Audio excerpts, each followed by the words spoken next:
Hey everyone, and welcome back to the channel.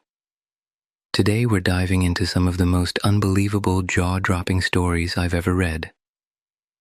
These are all real accounts from people who found themselves in situations so wild, so unexpected, they had no choice but to share them with the world. We've got everything from family betrayals that will make your blood run cold, to a revenge plot so brilliant it belongs in a movie, to a hotel stay that turned into a police drama. So, buckle up, because you're not going to believe these stories. Let's get started. Story 1. The Decade of Grounding. Our first story is a question that a lot of people have been asking. Why don't you talk to your parents anymore? And the answer, in this person's case, is a long, incredibly painful story about a childhood stolen by a cruel stepmother and a father who refused to intervene. I was grounded from the time I was 8 until the day I moved out at 18. That's 10 years. 10 years of my life. My stepmom always found a reason to extend it. Leaving my shoes by the door, grounded for another week, forgetting to dust a shelf, another 2 days. It wasn't about punishment anymore. It was just a normal state of being. It became normal that I wasn't allowed to do anything. And my dad, he never stood up for me. He just let it happen. Grounding wasn't just losing TV or games, it was everything. No tech, no going outside, no talking to my sister, no staying up past 8 p.m., even during the summer. I would sit in my room, staring at the ceiling, wondering why she hated me so much. My mom died when I was 5. My stepmom showed up the next year and married my dad when I was 7. She loved my little sister who was too young to remember our mom, but me? She made it clear I was just a burden. She would use my slipping grades as an excuse to keep me grounded all year. But the worst, the absolute worst, was when I was 14. I ate a couple of stevia packets from the fridge and lied about it. I don't even know why. I was a kid. She found out, and my punishment was biblical. She made me write, "I will not lie. I will not steal. God hates a thief," 10,000 times. She set her belt on my doorknob as a warning. That image still sticks with me, a symbol of the control and the fear. The only light I had was my grandparents, my mom's parents. They weren't wealthy, but they loved me fiercely. I'd spend weekends with them where they'd spoil me with kindness and remind me what love is supposed to feel like. Without them, I honestly don't know who I'd be today. I haven't spoken to my dad or stepmom since I left. I found family in my grandparents, and that's enough for me. Story 2. The Police and the Room Robbery. Okay, that was heavy. Let's switch gears to something a little more cinematic. Have you ever had the police called on you for the most ridiculous, bizarre, and completely wrong reason?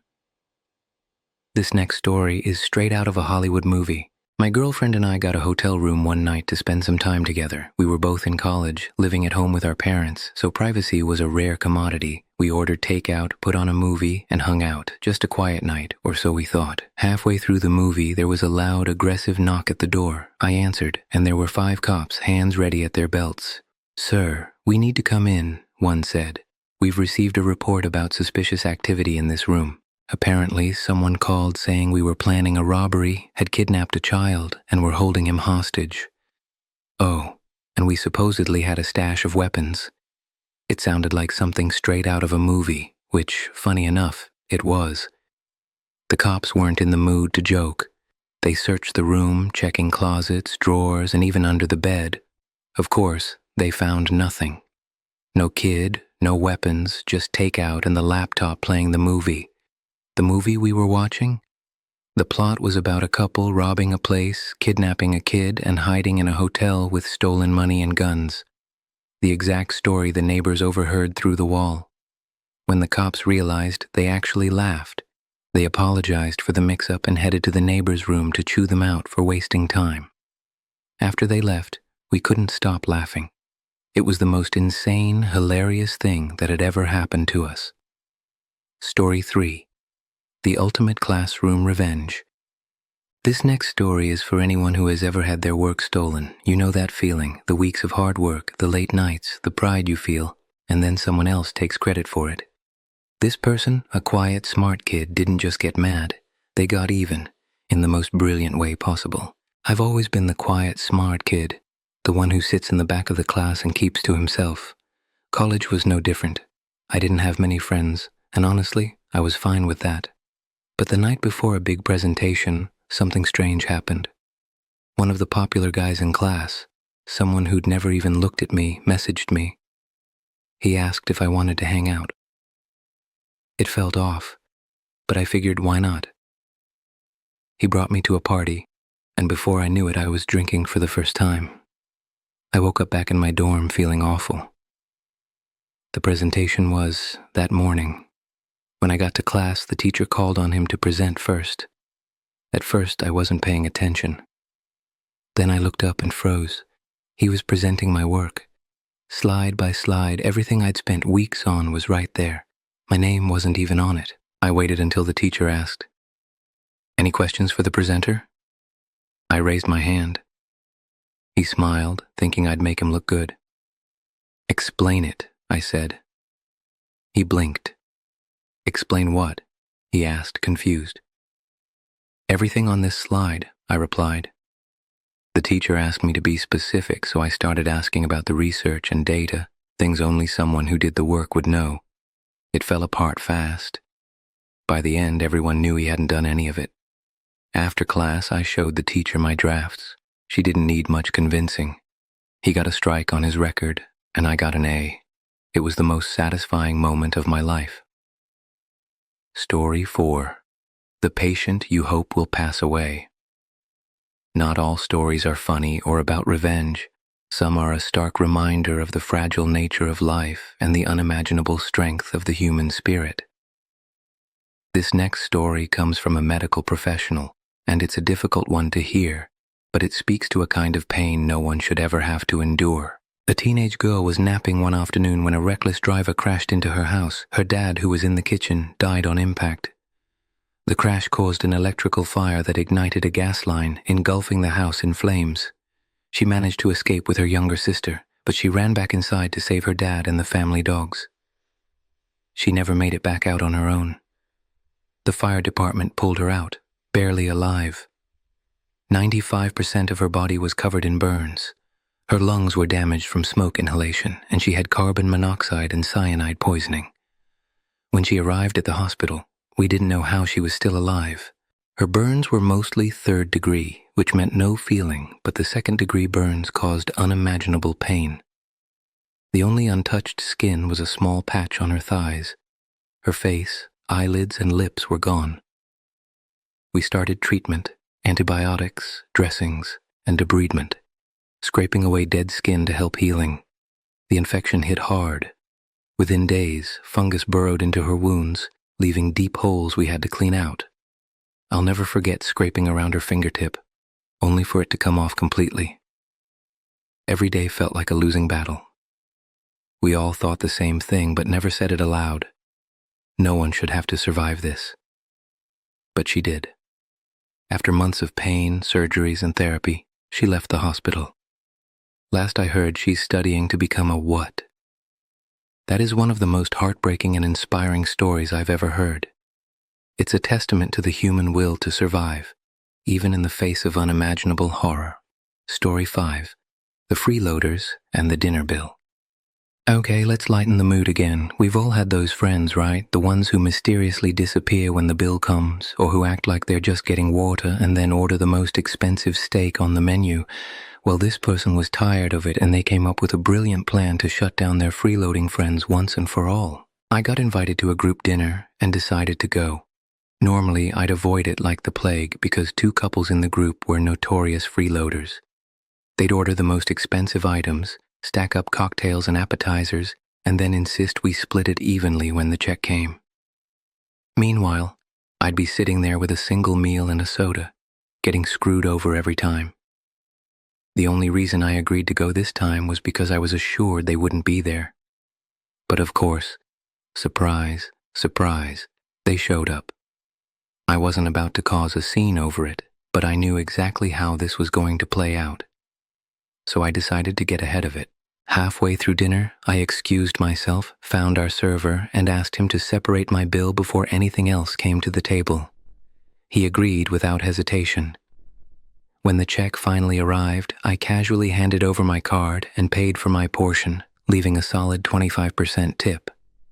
That's when one of the freeloaders, looking genuinely offended, spoke up. "Oh, I thought we were splitting it like usual." I just shrugged. "Oh well, that's your bad."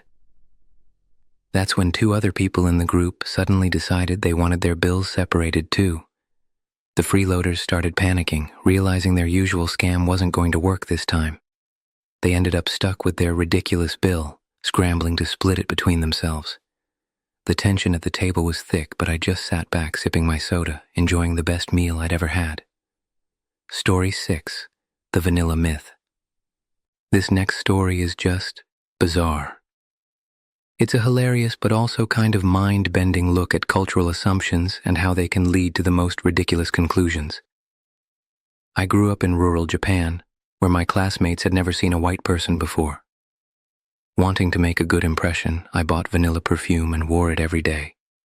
My classmates were obsessed with it, constantly saying I smelled amazing.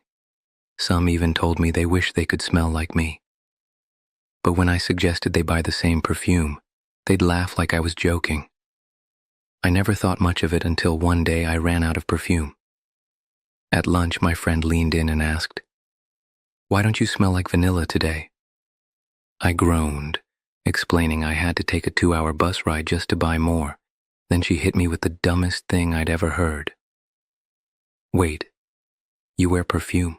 I blinked, confused. Yeah, that's why I smell like vanilla." She nodded slowly. "Right, but I always thought that's just because you're white." I stared, waiting for her to laugh, but she didn't. Turns out my classmates genuinely believed white people naturally smelled like vanilla. My brain completely shut down. I spent the rest of the day wondering, did they think foreigners came with built-in air fresheners? Story 7. The Best Mistake Ever. Okay, we've got one more story, and this one is a feel-good classic. It's a story of a mistake so huge, so unbelievably expensive, that it ended up being the best thing that ever happened to someone. A friend of mine went on a 2-week cruise for his 15-year anniversary. Everything was perfect until he came home and found his house halfway through a full remodel. The front door was gone, the floors were ripped up, and his kitchen was barely more than a skeleton of exposed pipes and wires. Workers were everywhere, installing cabinets, tiling a brand new bathroom, even roofing the house. "What the hell is going on?" he asked one of the workers, completely stunned. The guy shrugged. "Full renovation, foreclosure project. We're almost done." That's when reality hit. He didn't sell his house. He never missed a mortgage payment. Something was seriously wrong. The contractor handed him the paperwork, smirking like it was all just a minor inconvenience.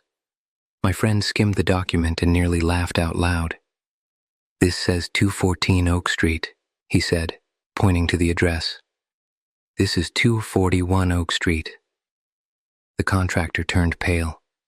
He bolted to the curb, checked the house number, then frantically looked at the actual foreclosure 3 houses down, which was boarded up and overgrown with weeds.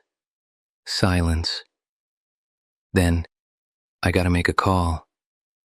When the dust settled, my friend got a fully renovated home, exactly how he would have wanted it.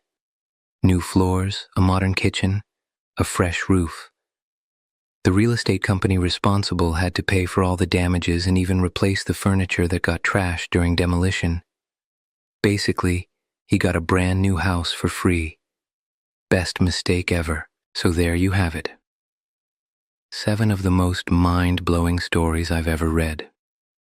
From family betrayal to a freeloader's comeuppance, these stories prove that real life is often stranger and more dramatic than anything we could ever make up.